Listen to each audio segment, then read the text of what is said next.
मालेगावसह नाशिक जिल्ह्यामध्ये अवकाळी पावसाचं थैमान आहे। बळीराजा पुन्हा संकटात आहे। कांदा, मका, टोमॅटो, डाळिंब या पिकांचं मात्र खूप नुकसान झालंय।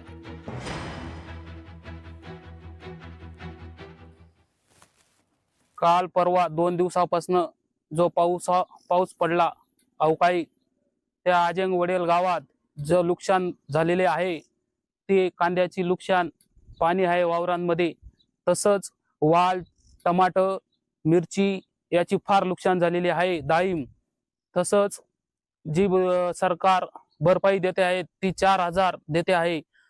जी बोली केली होती ती सरकारने 17,000चा विषय होता, सरकारने तो पण दिला नाही। पाऊस इतका होऊ राहिला, आता काल रात्रभर पाऊस चाललेला आहे।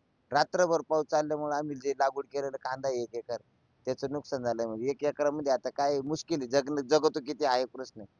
खर्च खूप आहे। सरकार देतंय, काय मदत दिली सरकारने, ती तुटपुंजी मदतीने काही होणार नाही। तेवढा खर्च लागवडीचाच राहतो, त्याच्यानंतर पुढला अजून त्याचा खर्च वेगळा आहे।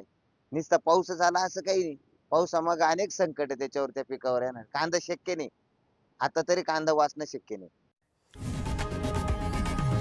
लोकशाही मराठी ऐका, पहा, जागरूक रहा।